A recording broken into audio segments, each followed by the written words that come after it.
नमस्कार, स्वागत है आपका हमारे इस डिजिटल प्लेटफॉर्म पर जिसका नाम है एडुग्राम क्लासेस। 100 दिन के 100 रोजगार में आज बात कर रहे हैं एक बेहतरीन भारत के सर्वश्रेष्ठ एग्जाम में से एक एग्जाम के बारे में जिसको कंडक्ट करवाता है यूपीएससी। हालांकि हमने गली मोहल्ले और हमारे बुजुर्गों से या शिक्षित व्यक्तियों से हमने सुना था क्या कि जब भी कभी बड़े होंगे तो कलेक्टर बनना, आईपीएस बनना, इन्हीं के तर्ज पर एक और एग्जाम होता है, उसी का भाई एग्जाम होता है, वो बहुत ही बड़ी सर्विस के साथ होता है। तो मैं आपको बता दूं, जो व्यक्ति सिविल सर्विसेज की तैयारी कर रहे हैं यानी यूपीएससी की तैयारी कर रहे हैं, वो तो अच्छी तरह जानते हैं कि मैं जिस एग्जाम के बारे में नाम ले रहा हूं उनके बारे में बहुत ही भली भांति है जानते हैं। इसके साथ साथ में जो बिगनर्स है, जो नए जानना चाहते हैं, जो 12वीं क्लास में या फिर ग्रेजुएशन में या मास्टर्स में जो यूपीएससी की तैयारी करना चाहते हैं, उनके लिए बहुत ही कमाल की इंफॉर्मेशन है, मैं आपके साथ साझा करूंगा। इसी वीडियो के साथ बने रहना, मैं एक एक चीजें बताऊंगा जो आपके काम की रहेगी और फ्यूचर में आपके लिए काम आएगी। चलिए बात करते हैं। यूपीएससी जब एग्जाम कंडक्ट करवाते हैं, एक उसको बोलते हैं प्रीलिम्स। जब प्रीलिम्स का एग्जाम होते हैं तो एक एग्जाम से दो निशाने हो जाते हैं। एक तो ये होता है क्या, सीएससी यानी सिविल सर्विसेज एग्जामिनेशन में होता है, जो आपके पास जिसको बोलते हैं IAS, IPS, Indian foreign minister, ऐसे 23 उसकी सर्विसेज होते हैं, उसमें चले जाते हैं। दूसरा सेक्शन होता है उसको बोलते हैं इंडियन फॉरेस्ट सर्विस, जिनका काम होता है इकोलॉजी को बैलेंस करना, उसके एनवायरनमेंट को बैलेंस करना, जितने सारे पॉल्यूशन है, जितनी सारी नीतियां हैं, जितनी सारी भारत में जितनी सारी फॉरेस्ट को लेके, आपदा को लेके, पानी को लेके, एनवायरनमेंट को लेके जितनी पॉलिसीज बनाई जाती है वो सारे के सारे किसके थ्रू बनाई जाती है, इंडियन फॉरेस्ट ऑफिसर के थ्रू। आईएफएस का एग्जाम होता है, उस एग्जाम के थ्रू हम बात करेंगे क्या क्या एग्जाम आता है, और ये उस यूपीएससी के किसके, जो सीएससी के एग्जाम के कितना डिफरेंस होता है, कितना डिफर करता है, क्या क्या आपको नया पढ़ना पड़ता है, इन तमाम चीजों को लेके बात करते हैं। ठीक है, तो अब बात कर, सबसे पहले बात करते हैं, इस चीजों को समझते हैं। सबसे पहले यूपीएससी का एग्जाम होता है साहब। जब यूपीएससी का एग्जाम होता है तो आपके पास में यूपीएससी एग्जाम के पास में दो चीज निकल के आती है। एक आती है यूपीएससी का सीएससी यानी सिविल सर्विस एग्जामिनेशन, उसी का भाई दूसरा होता है UPSC IFOS, forest service examination. कौन सा? फॉरेस्ट सर्विस एग्जामिनेशन इसका भाई होता है, और ये यूपीएससी इसको कंडक्ट करवाती है। और यूपीएससी जिस एग्जाम को कंडक्ट करवा दे तो इसका मान लीजिए एग्जाम का जो लेवल है, जो एग्जाम का लेवल है वो आपको सब चीजें दिखा देगा। मान लीजिए जितना हो सके उतना। अमूमन कहा जाता है इस पृथ्वी लोक पर जितनी कहानियां होती है, जितने बातें होती हैं, जितने चीजें घटित होती है, जो घटित हो चुकी है, जो होने वाली है, उन तमाम चीजों के बारे में सवाल पूछती है यूपीएससी। और यूपीएससी को पार करना मतलब होता है कि एक अव्वल दर्जे का वो इंसान जिसके पास ज्ञान का वो पिटारा है, जो उस देश के अंदर उसका ज्ञान उस देश की तरक्की के लिए सारथी बनेगा। खैर, आगे बढ़ते हैं, इसके बारे में बात करते हैं। सबसे पहले और बात करते हैं क्या, ये आपके पास में बात करते हैं यूपीएससी की, आईएफएस हो गया एग्जाम होता है, यानी कि इंडियन बात करते हैं फॉरेस्ट ऑफिसर। कई दो चीजें आपको लिखी होती है क्या, एक होता है आईएफओएस, यानी आईएफओएस का मतलब आपके पास इंडियन फॉरेस्ट ऑफिसर सर्विस आ गया। और इसका साथ साथ में एक नाम, ये एक्चुअल में इस ये आईएफएस नाम भी वो यूज कर सकते हैं, लेकिन आईएफएस हम इस टर्म में यूज करेंगे तो उसको लिया जाता है किसके लिए, Indian foreign service. Indian foreign service की बात करते हैं, लेकिन अगर हम इसको टर्म को अलग देखें तो आईएफओएस बोला जाता है, तो इसी को यूज कर लेते हैं। कई बार ऑफिसर्स होते हैं वो अपना आईएफएस ही यूज करते हैं नाम, इस वजह से क्या होता है, उसको कोई ज्यादा प्रॉब्लम नहीं होती और खराब भी नहीं होता, लेकिन ये बोल सकते हैं। लेकिन हम इसको समझने के लिए बहुत अच्छा नाम है आईएफओएस, इसको अप्लाई करते हैं। उसको अप्लाई करने का तरीका क्या होगा, इसको ऑनलाइन अप्लाई करना होता है साहब। ये एग्जाम कब तक आते हैं, ये मान लीजिए ये आपके पास में क्या था, फरवरी के अंदर आपके पास में आ जाते हैं, उसको ऑनलाइन भरना होगा। इसके अंदर ऑनलाइन कैसे भरा जाएगा, यूपीएससी की साइट होगी, आपको वन टाइम आपको रजिस्ट्रेशन करना होगा। क्या करना होगा जी, वन टाइम रजिस्ट्रेशन होगा। अब आप पूछोगे कैसे होता है वन टाइम रजिस्ट्रेशन, मैं आपको वो चीज थोड़ा सा आपको एक्सप्लेन कर देता हूँ। आपको मैं बता देता हूँ इसके बारे में कि ये रहा इसका अप्लाई ऑनलाइन है, ये पूरा का पूरा आपके पास से आपको दिख रहा होगा ये फॉर्म। और ये फॉर्म आपके पास में इस तरह से आपके यूपीएससी के ऑफिशियल वेबसाइट पे आप जाओगे तो आपके पास में वन टाइम रजिस्ट्रेशन आप क्लिक करोगे तो ये आपके पास ओटीपी, ये आ गया वन टाइम। अगर आप ऑलरेडी रजिस्टर हो तो आप ईमेल आईडी लगाओगे, ओटीपी आ जाएगा। अदरवाइज मोबाइल नंबर लगाओगे तो ओटीपी आ जाएगा। ओटीआर जो आईडी जनरेट हो गई उसको लगाओगे तो भी आपके पास ओटीपी आ जाएगा। उस ओटीपी को जनरेट करोगे तो आपका सारा चीज खुल जाएगा। यानी वन टाइम आपको रजिस्ट्रेशन करना ही करना होगा। यहाँ पर आप क्या कर सकते हो, अप्लाई कर सकते हो अपने फॉर्म की, राइट। अब मुद्दे पे आ जाते हैं। यहां पर अप्लाई करने का मतलब हो गया, अब आपने क्या कर दिया, एप्लीकेशन लगा दी। अब आपके पास ये आ जाता है कि भाई एप्लीकेशन तो आ गई है, लेकिन अब मुझे क्या करना होगा। अब आपके सारे एग्जाम की तैयारी होगी और मैं बताऊंगा आपको उन तमाम सारे एग्जाम की जिनकी आपको तैयारी करनी है। ठीक है, चलिए आगे बढ़ते हैं। सबसे पहले बात करते हैं इसमें, यूपीएससी का एग्जाम होता है और ये होता है आईएफएसओ एग्जाम होता है। उसमें क्या क्या सर्विस है उस पोर्टफोलियो में, मैंने सर्विस का पोर्टफोलियो आपको बता दिया कि भारत में, भारत सरकार बोले, इंडियन गवर्नमेंट के पास जितनी सारी फॉरेस्ट को लेके सर्व जो पॉलिसीज होती है, वो तमाम सारी पॉलिसीज को क्रिएट करने वाले one and only one service होती है। कौन सी? ये आईएफएसओ वाले। और जब ये आईएफएस इंडियन फॉरेस्ट सर्विस वाले ही काम उस पर काम करते हैं, इसकी कंडीशन में दो तरह होती है। क्या? ये दो तरीके, अगर सिविल सर्विस की बात की जाए तो वो सेंटर लेवल के भी होते हैं, ये सेंटर लेवल के होते हैं। लेकिन अगर बात की जाए किसकी, इसकी बोले तो ये स्टेट के भी होते हैं। ये यानी कि इसका मतलब होता है सेंटर और स्टेट दोनों को लिए अप्लाई करता है कौन? आईएफओएस यानी इंडियन फॉरेस्ट ऑफिसर सर्विस है। ये आप भर सकते हो इसके लिए। तो ये दोनों के लिए काम करेंगे। इसके मतलब होता है स्टेट की पॉलिसी होती है तो भी वो ध्यान रखेंगे, और जो सेंटर की जो पॉलिसीज होती है वो भी सारे ध्यान रखेंगे। ठीक है। इसकी सबसे बड़ी पोस्ट होती है वो डायरेक्टर ऑफ जनरल होती है, जिसका सीधा सीधा डायरेक्टली कैबिनेट से होता है। कैबिनेट का मतलब होता है जो मिनिस्ट्री होती है उस पर डायरेक्टली उसकी अप्रोच होती है। याद रहेगा आपको। अब सुनिए मेरी बात, यहां तक हमने जाना है क्या, इस आईएफएसओ की यानी इंडियन फॉरेस्ट सर्विस के बारे में जाना है कि उनके ऑफिसर्स बनते कैसे हैं, सॉरी बनते कैसे हैं, और बनने के बाद में क्या क्या उनका काम होता है, क्या क्या सर्विसेज होती है, और हमें क्या क्या एग्जाम में से कहां से निकल के आना पड़ेगा। अब बात करते हैं एग्जाम के तौर पर क्या क्या हो सकता है, उस एग्जाम में क्या होना चाहिए। अब एग्जाम को डिटेल में समझते हैं, इस बात के लिए ध्यान रखना आप। सबसे पहले बात करते हैं, ये यूपीएससी का एग्जाम होता है, उसमें आपके पहले सबसे पहले होता है प्रीलिम्स। प्रीलिम्स का मतलब होता है वो पेपर जो क्वालिफाई करके आप मेंस लिखोगे। प्रीलिम्स ओनली और ओनली क्वालिफाइंग होती है। क्या होता है, मैं क्यों लिख देता हूं, ये क्वालिफाइंग राउंड होता है, यानी कि आपको इसमें पार करोगे तब भी आगे जाके आप मेंस लिख पाओगे।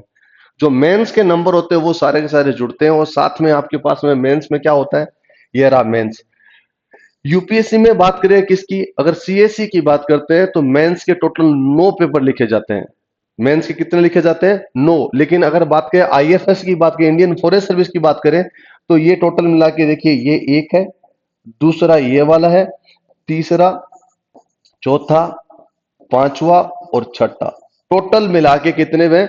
6 पेपर आपको देने होंगे। अब मैंने आपको 6 तो काउंट कर दिए, आपके पास मन में यह रहा होगा कि क्या क्या होता होगा इसमें, ये तो एक्सप्लेन करिए। चलिए मैं बता देता हूं। सबसे पहले बात करते हैं प्रीलिम्स में। प्रीलिम्स में पेपर 1 होता है आपका, और दूसरा होता है पेपर 2। जो पेपर 1 होता है वो आपके जनरल जीके और जीएस का भरा हुआ होता है, आपको पता ही होगा, मैं एक्सप्लेन कर दूंगा आगे। दूसरे वाला सी सेट का पेपर होता है, वो भी जीके का पेपर होता है। दोनों में डिफरेंस भी बता दूंगा। इसके बाद क्या होगा, कैसे इसको पार करते हैं, इसको भी बताता हूं। साथ साथ में बताता हूं इसका पेपर होता है क्या। पेपर 1 कौन सा होता है? मेंस। जब इसको क्लियर कर लेते हो आप, जब ये क्लियर कर लेते हो इसको, तो आप पेपर 1 में जगह जनरल इंग्लिश का पेपर होगा एक। उसके बाद पेपर कौन सा? जनरल नॉलेज का पेपर होगा। ये 2 पेपर होंगे। कितने कितने नंबर के? 300 नंबर का एक होगा, तो टोटल मिला के कितने नंबर हो गए? 600 नंबर के। राइट साहब। अब बात करते हैं आगे की। आगे की बात मैंने क्या बोली, ये देखो, ये दोनों जनरल पेपर हो गए। इसके साथ ये पेपर होते हैं ऑप्शनल में। ऑप्शनल में आपको चूज करना होता है सब्जेक्ट। अब सब्जेक्ट के पेपर होते हैं, ठीक है। आपका पहले अगर सिविल सर्विस की बात करें तो उसमें जीएस 1, जीएस 2, जीएस 3, जीएस 4 होते हैं, लेकिन यहां पर क्या कहते हैं? Optional 1 subject 1, optional 2 subject 1। तो पेपर हो गए, ये दोनों पेपर एक में हो गए। अब दूसरी बात देख लो, पेपर जो तीसरा नंबर है, जो ऑप्शनल होगा सब्जेक्ट कौन सा होगा? 2। ये भी ऑप्शनल हो गया, सब्जेक्ट हो गया 2। यानी कि अब हमारे पास क्या है, एक सब्जेक्ट यहां से चुनना होगा और दूसरा सब्जेक्ट यहां चुनना होगा। देखिए, सीएसई होता है, यानी कि सिविल सर्विस एग्जाम होता है, इसमें ऑप्शनल में क्या, ऑप्शनल में क्या लेना पड़ता है? Only 1 subject. क्या होता है? एक सब्जेक्ट, जैसे मान लीजिए आपने फिजिक्स ले ली तो आपके फिजिक्स के ही दोनों पेपर आएंगे, लेकिन ये कहता है नहीं भाई साहब, आपके एक सब्जेक्ट के दो पेपर आएंगे, लेकिन आपको कंडीशन क्या है, दो आपको सब्जेक्ट लेने होंगे और ये दो सब्जेक्ट का पेपर ये होगा। अब मैं इस पूरे पैटर्न को मैं जो आपको दिखा रहे हूं, उसके साथ में आगे क्या होता है, ये इंटरव्यू होता है और इस इंटरव्यू के 300 मार्क्स होते हैं, इस नंबर को जुड़ा जाता है। अब ये सिनारियो आपके सामने है, उसको पूरा मैं एक्सप्लेन करता हूं और उसको समझाता हूं आपको कि वो पेपर में क्या क्या आता है और कैसे कैसे आप तैयारी कर सकते हो। क्योंकि जब तक आपके दिमाग में इमेज क्रिएट नहीं होगी कि मुझे क्या क्या करना है, तब तक आप यूपीएससी की तैयारी करने के लिए सोच भी नहीं सकते। इसलिए सबसे पहले मैं वो चीजें आपके अंदर फिट कर रहा हूं कि आप ये सोच पाओ कि मुझे ये पढ़ना होगा और मैं मैपिंग कर पाऊं।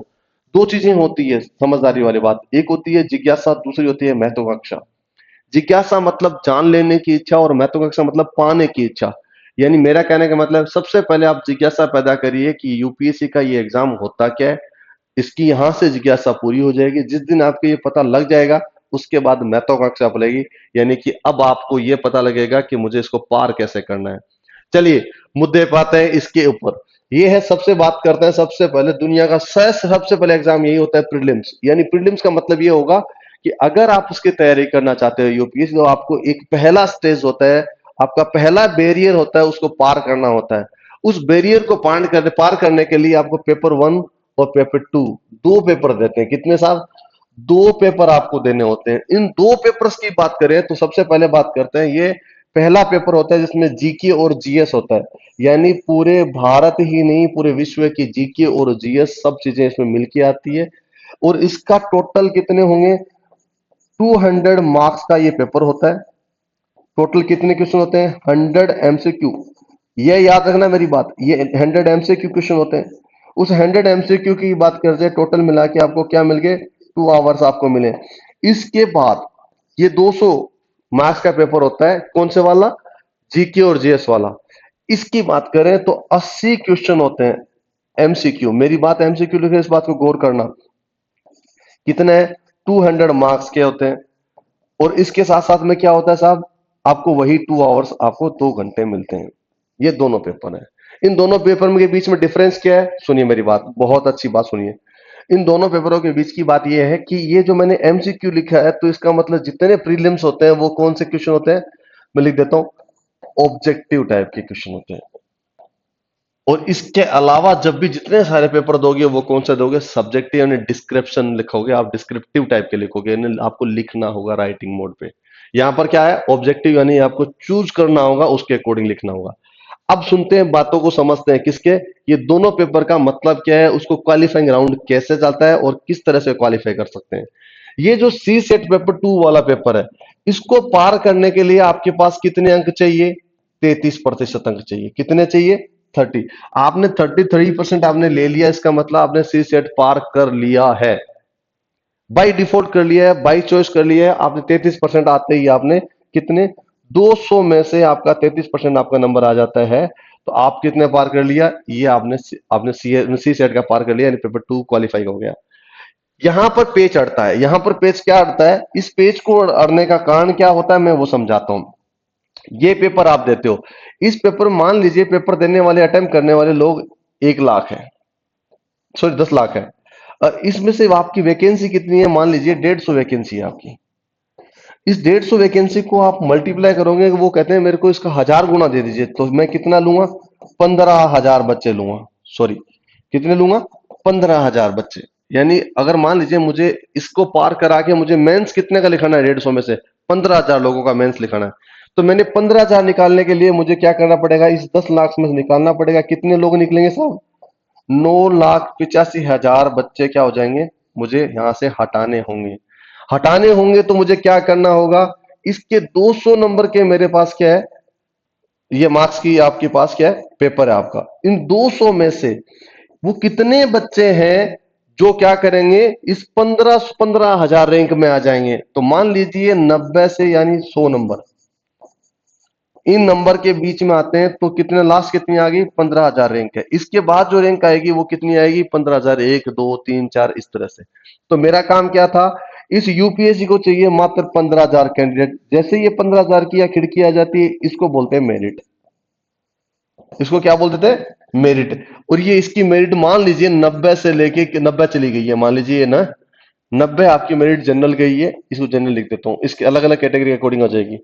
तो ये 90 से ऊपर वाले लोग इसमें क्या हो जाएंगे? क्वालिफाई कर जाएंगे। किसको? इस पेपर को क्वालिफाई कर जाएंगे। और दूसरा किसको कर देंगे? 33% आते हैं, इसको भी क्वालिफाई कर देंगे।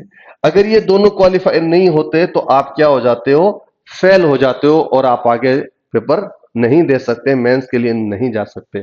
तो ये कहानी समझ में आ गई आपको दोनों चीजों की, कि ये भाई पेपर क्यों इंपॉर्टेंट है, ये क्यों है। इसको 33% चाहिए, आपको कितने बच्चे बैठे, आपको 33% आते ही आप पास हो गए, लेकिन इसके अंदर आपको पास होने के लिए नंबर आपको चाहिए ही चाहिए। शर्त क्यों है? क्योंकि इनमें आपका कंपटीशन ज्यादा होता है। तो ये प्रीलिम्स रहा, हम प्रीलिम्स में पास हो जाते हैं, हमारी मेरिट आ जाती है। जैसे पास होते हैं हम जाते हैं किसके लिए? हम जाते हैं साहब मेंस के लिए। किसके लिए जाते हैं? मेंस में। अब कहा जाता है, आप सुनते हो अक्सर, प्रीलिम्स मैंने दिया था, मेंस में लिखने जा रहा हूं। लिखने जा रहा हूं मतलब होता है इसका डिस्क्रिप्टिव टाइप का आपको लिखना होगा। हर एक चीजें आपको जब पेपर आता है, जैसे आपने आपने 10वीं में, 12वीं में, 8वीं में स्कूलिंग टाइम में लिखा होगा, उसी तरह से आपको लिखना होगा। शर्त यह है कि आपको उस टर्म्स में लिखना होगा जो बहुत ही अच्छी और सुंदर और बेहतरीन हो। उसके लिए आपको प्रैक्टिस करनी होगी, उसके लिए आपको सीखना होगा। लेकिन उस सीखने से पहले हमें यह जानना होगा कि आता क्या है, ताकि हम क्या क्या सीखें। अब बात करते हैं इसके लिए। जो जनरल इंग्लिश का पेपर होता है उसमें यह बोला जाता है कि ये पहला पेपर होता है, उसका नंबर मैंने बोला ये पेपर होता है कितना नंबर का होता है? 300 मार्क्स का पेपर होता है साहब। 300 मार्क्स का पेपर होता है। 3 घंटे आपको मिलते हैं। कितने? 3 घंटे मिलते हैं। उसमें क्या होता है? उसमें आपके पास में एसे आपको लिखना होगा, इसके अलावा आपको पैराग्राफ और पैसेज होंगे, उसका भी आंसर देना होगा। इन तमाम चीजों के लिए आपको जनरल इंग्लिश की पूरी चीजें चेक होगी। आप जनरल इंग्लिश नॉर्मल एग्जाम की तरह मत लेना, ये एग्जाम आपका यूपीएससी का, इसका मतलब भी बहुत कुछ है। तो इसका पेपर सबसे पहले जनरल इंग्लिश का होगा। 3 घंटे का टाइम मिलेगा आपको, डिस्क्रिप्शन डिस्क्रिप्टिव टाइप का लिखने होंगे। इसके साथ साथ में जनरल नॉलेज पेपर आ गया। अब आपने जो प्रीलिम्स में तैयारी करी थी, किसमें? जो प्रीलिम्स में तैयारी करी थी, उसके लिए काम आएगा ये सारी चीजें। ये फिर से आपका ये होगा जीके वाला पेपर होगा, पूरा भारत विश्व सब लेके चलेगा। ये भी 300 मार्क्स का आएगा। 300 मार्क्स आ गए, और इसके भी 3 घंटे मिलेंगे आपको। इन 3 घंटे में फिर से आप कहानी लिखोगे। आप लिखना मतलब राइटिंग में बात कर रहा हूं मैं। ये सारी आप पूरी चीज करोगे तो आपके पास में क्या होगा? टोटल मिला के ये 2 पेपर हुए, कितना धन हुआ? 600 मार्क्स। याद रहेगा आपको? ये 600 मार्क्स की दुनिया आपकी यहां तक आ चुकी है। अब आपके जो प्रीलिम्स के नंबर तो कभी जुड़ेंगे नहीं, आपकी क्वालिफाई हो चुके हो। अब नंबर जुड़ने होंगे। तो अब तक हमने कितने पेपर दे दिए? 600 नंबर के हमने पेपर दे चुके हैं। अब बात करते हैं इसके अलावा, मैंने क्या बोला? ऑप्शनल की। तो लेकिन सबसे पहले ऑप्शनल आने से पहले हमें यह जानना जरूरी है कि ऑप्शनल में आता क्या क्या है। ऑप्शनल के सब्जेक्ट क्या है? आइए की बात करें। ऑप्शनल में आपका एग्रीकल्चर है, एनिमल हस्बेंड्री और वेटनरी साइंस है। यानी इसके साइंस के जितने सारे, साइंस और इंजीनियरिंग के जितने सारे सब्जेक्ट होते हैं वो सारे के सारे इसमें ऑप्शनल में लिया जाएगा। आपके मन में ये चल रहा होगा कि हिस्ट्री, पॉलिटी, ज्योग्राफी ये चीज हो सकती है। बिल्कुल ह्यूमैनिटीज के सब्जेक्ट नहीं होंगे, ये सारे सब्जेक्ट होंगे। एग्रीकल्चर लिखते रहना, ठीक है। इसके अलावा सिविल इंजीनियरिंग है, बॉटनी है, केमिस्ट्री है, केमिकल इंजीनियरिंग है, एग्रीकल्चर इंजीनियरिंग है, जियोलॉजी है, मैथमेटिक्स है, फिजिक्स है, फॉरेस्ट्री है, और स्टेटिस्टिक्स है, और जियोलॉजी है, और मैकेनिकल इंजीनियरिंग है। इसमें एक चीज याद रखना, मैं आपको बहुत ही कमाल की बात बताने जा रहा हूं। ये सब्जेक्ट का कॉम्बिनेशन होता है ना आपका। तो मान लीजिए आपने पहला सब्जेक्ट आपने चुना है, ये मान लीजिए सब्जेक्ट 1। आपको 2 सब्जेक्ट चुनना होगा ना, मैंने आपको अभी बताया था। ये सब्जेक्ट आपको 2 चुनने होंगे, मैं पेपर में दिखा दूंगा अभी थोड़ी देर में। ये सब्जेक्ट 1 है और सब्जेक्ट 2 चुनने। अगर आपने सब्जेक्ट 1 में मान लीजिए एग्रीकल्चर आपने चुना है, क्या आपने क्या किया? एग्रीकल्चर आपने चुना है, और एग्रीकल्चर चुनने के साथ साथ आप एग्रीकल्चर इंजीनियरिंग नहीं चुन सकते। जो इंजीनियरिंग है वो नहीं चुन सकते, यानी सेम सब्जेक्ट को लेके नहीं चुनोगे। तो इसका मतलब क्या? आपने एग्रीकल्चर लिया है तो दूसरे वाली, मान लीजिए आपने दूसरा और सब्जेक्ट लिया, मैथमेटिक्स, फिजिक्स है, कोई और सब्जेक्ट ले सकते हो, जियोलॉजी ले सकते हो, लेकिन एग्रीकल्चर इंजीनियरिंग नहीं चुन सकते। तो सेम टाइप के दोनों सब्जेक्ट नहीं चुनोगे, 2 डिफरेंट टाइप के सब्जेक्ट चुनोगे। याद रहेगा मेरी बात? यानी कि आपकी बात कर ले कैसे, जैसे मान लीजिए उसने पहले केमिस्ट्री चुनी है, और वो केमिस्ट्री, मान लीजिए इसने पहले सब्जेक्ट में केमिस्ट्री चुन ली, राइट, और दूसरे वाले सब्जेक्ट में वो केमिकल साइंस चुनना चाहता है, ठीक है, लेकिन वो केमिकल साइंस नहीं चुन पाएगा, ये रिस्ट्रिक्टेड है, राइट। अब मेरी बात समझ में आ चुकी है, चलिए आगे बढ़ते हैं। अब देखिए ये सब्जेक्ट तो आ गए, लेकिन हम इस सब्जेक्ट को थोड़ा सा एक्सप्लेन करते हैं इस तरह से, क्या ये एक्सप्लेन करते हैं, जैसे मान लीजिए ऑप्शनल का सब्जेक्ट वन है, उसका सब्जेक्ट वन हो गया, राइट, और ये भी सब्जेक्ट है। इसका मैं ऐसे एग्जांपल लेके बताता हूं, कैसे एग्जांपल लेके। ये मान लीजिए सब्जेक्ट है, इसमें मान लीजिए मैंने यहां ले लिया केमिस्ट्री, क्या ले लिया साहब, ये मान लीजिए केमिस्ट्री मैंने ले लिया, और इस सब्जेक्ट को मान लीजिए पेपर वन और पेपर टू में, यानी केमिस्ट्री के दो पेपर होंगे। केमिस्ट्री कितने पेपर हो गए मेरे, दो पेपर हो गए। अब मैं केमिकल साइंस नहीं ले सकता, केमिकल इंजीनियरिंग नहीं ले सकता, तो मुझे सब्जेक्ट दूसरे में क्या लेना होगा। तो मान लीजिए मेरी फिजिक्स अच्छी है, तो मैंने क्या किया, फिजिक्स ले ली। तो ये फिजिक्स का लेना मतलब फिजिक्स का पेपर एक हो गया, ये फिजिक्स का दो पेपर हो गया, यानी अब मेरे पास कितने पेपर देने पड़ेंगे, फिजिक्स के और केमिस्ट्री के, दो से सब्जेक्ट को मुझे पढ़ने होंगे। केमिस्ट्री के दो पेपर है, फिजिक्स के दो है, एज इट इज वैसे ही बाकी ऑप्शनल में आप ले सकते हो। एग्रीकल्चर आपने लिया तो फॉरेस्ट ले लिया आपने, तो ये अलग अलग दो पेपर हो, यानी दो ऑप्शनल पेपर लेना होंगे और दोनों पेपरों को आपको सोल्व करना होगा, राइट। चलिए आगे बढ़ते हैं। ये बात कहानी समझ में आ गई आपको, ये दोनों पेपरों की बात समझ में आ गई आपको। अब इस दोनों पेपरों की बात करता हूं मैं, तो ये 200 नंबर के एक है, तो आपका पेपर कितना हो गया, एक, दो, तीन और चार, ये टोटल कितने पेपर हो गए साहब, चार। तो ये 200 इंटू चार कितने नंबर होंगे, 800 मार्क्स। और पिछला मार्क्स कितने कितने थे पहले वाले, 300 इंटू दो कितने होंगे, 600 मार्क्स। अब तक हमने जो पेपर दिए हैं मेंस के लिखे हैं, तो टोटल मिला के कितने होंगे, 1400 मार्क्स। यानी अब तक हमारे पास कहानी में कितना आ गया, 1400 मार्क्स का पेपर हो चुका है। अब 1400 नंबर आपके पास में है, तो आप 1400 नंबर के पास में चले गए हो, राइट, ठीक है। अब बात करते हैं इसके साथ साथ में, क्या जैसे ही आपके पास ये आ जाता है, उसके बाद में इसके बाद कौन है, अब इंटरव्यू आता है। यानी हमारे पास सीधा गणित थी, क्या हम पहले प्रीलिम्स देंगे, प्रीलिम्स होने के बाद हम मेंस देंगे, मेंस देने के बाद हमारे पास इंटरव्यू होगा, और इसमें इंटरव्यू होने के बाद में हमारे पास में क्या होगा, अब इसके बाद में इंटरव्यू होने के बाद ये फिजिकल टेस्ट होंगे, ठीक है, ये फिजिकल टेस्ट होगा, राइट।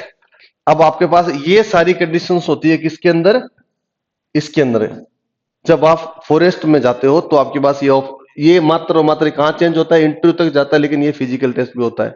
और फिजिकल का भी मैं आपको बता दूंगा आखिरी में जाके कैसा फिजिकल होता है और क्या होता है, मैं वो भी क्लियर करता हूं। लेकिन इस फिजिकल में नहीं जाते, पहले यही दिमाग लगा लेते हैं, क्या अब हमारा इंटरव्यू होगा, इंटरव्यू में क्या होगा, आपके करंट अफेयर होंगे, पर्सनल बैकग्राउंड होगा, हॉबीज इंटरेस्टेड होंगे, ऑप्शनल सब्जेक्ट्स होंगे, सिचुएशन बेस्ड क्वेश्चंस होंगे।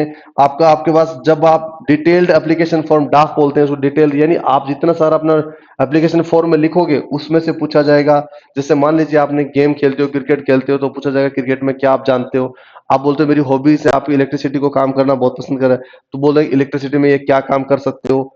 आप कैसे गाड़ियों का शौक है आपको, लिखते होगे तो आपको पूछा जाएगा कौन सी गाड़ी बढ़िया है, कौन सी खराब है। इन चीजों के ये सारा क्वेश्चन इसमें होंगे। इथिक एंड इंटीग्रिटी से होगा, और स्टेट स्पेसिफिक इश्यूज होंगे, जितने सारे आपके पास में कोई भी इश्यूज होते हैं, किसी को बता दिया जाता है ये महाकुंभ के अंदर ये चीज हुई, तो ये क्या, आप इसको क्या सोचते हो, इसका क्या मामला है। तो ये इन चीजों को बेस पर आपको क्या पूछा जाएंगे, क्वेश्चंस पूछे जाएंगे। और इसी क्वेश्चन राउंड को बोला जाता है इंटरव्यू, और इंटरव्यू का नंबर होते हैं यहाँ पर 300 मार्क्स। कितने होते हैं, 300 मार्क्स। अब आप बोलोगे कि सीएसई में जो एग्जाम होता है उसमें तो 275 होते हैं, लेकिन इसमें 300 मार्क्स होते हैं, तो टोटल मिलाए कितना हो गया, पहले 300 वाला 600, फिर 800, अब ये 300 मार्क्स होंगे, टोटल मिलाए कितना हो गया साहब, 1700 मार्क्स। अब हमारी जो मेरिट बनेगी, जो मेरिट बनेगी वो कितने नंबर बनेगी, 1700 मार्क्स पर आएंगे।